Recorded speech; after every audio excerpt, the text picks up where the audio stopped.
In today's video, I'm going to share my real portfolio and walk you through my 2025 investments return so far. This is not a demo account, this is my actual portfolio with real money on the line. I'll be showing you my largest portfolio which I manage using Tiger Broker Singapore. This account represents the core of how I invest and trade in the market. The main focus of this portfolio is option trading, which I use to generate income and manage risk, with a smaller portion allocated to day trading in the US market. I will explain how this strategy fits together and why I have constructed the portfolio this way in 2025. This video is meant to be a transparent breakdown, real money, real results, and real lessons. I'm not here to sell hype or pretend every trade is a winner. This is simply an overall of how I trade, how I track my own investing systems, and how my portfolio has performed so far in 2025. I will also be sharing both winning trades and losing trades, including a recent 43,000 loss on Adobe, which came directly from this portfolio before the year ended. These losses are uncomfortable to share, but it is an important part of investing. There's a lot to learn from them.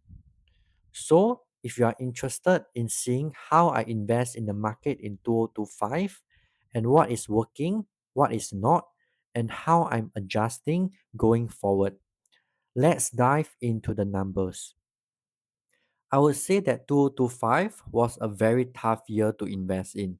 The market was extremely volatile throughout the year, with sharp swings that make it difficult to manage risk. As of 4th of January 2026, today, my portfolio value is approximately $439,000. If you look at the chart, you can see that at the start of the year, this po- if you look at the chart, you can see that at the start of the year, this portfolio was around 557k.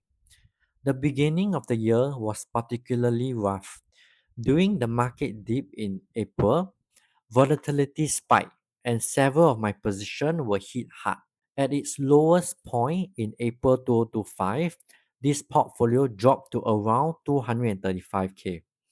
During that period, when the market sold off suddenly, some of my put options moved against me very quickly.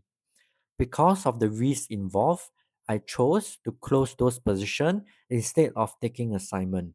Looking back, this was largely due to over leveraging and taking on more exposure than I should be during a high volatile market. It was a painful lesson, but an important one in terms of risk management and position sizing. Now, let's talk about my investments return for 2025. For the year 2025, this portfolio generated a profit of 145k, which works out roughly a 35% return on this Tiger portfolio. I'm quite satisfied with these results, especially considering the market condition. For comparison, the S&P 500 returned around 16% in 2025. I was able to somewhat outperform the market. That said, 2025 was not an easy year for me at all.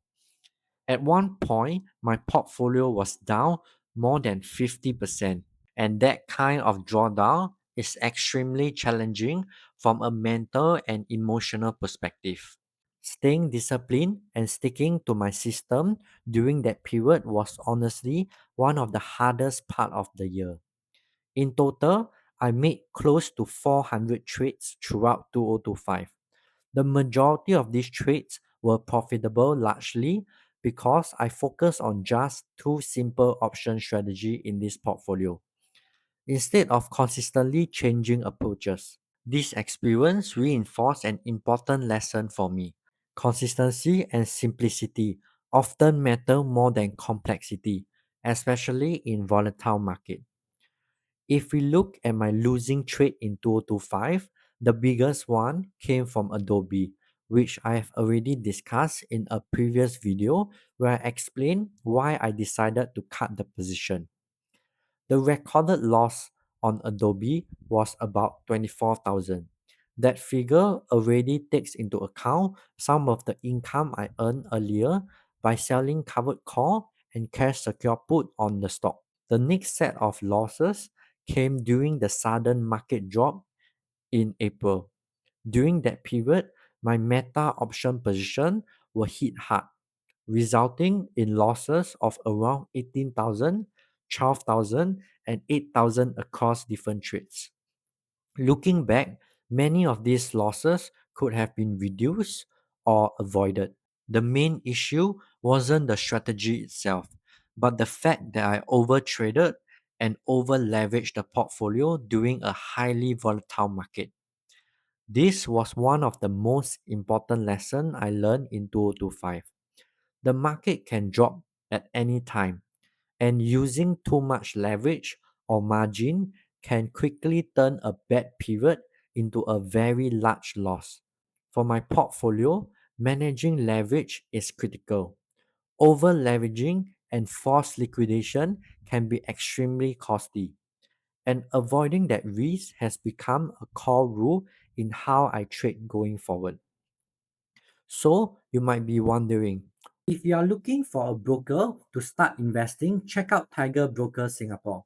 They are user friendly, offer responsive customer service, and make the trading journey much smoother, especially if you are just getting started. And here's a bonus. If you use my referral link and deposit at least 1000 USD and complete just one buy trade, you'll receive USD $5 worth of Tesla stock.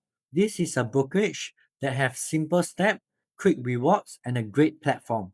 You will find my referral link in the description below. Feel free to check it out. Which stocks I'm trading on a regular basis. I focus almost entirely on large, high quality companies with strong fundamentals.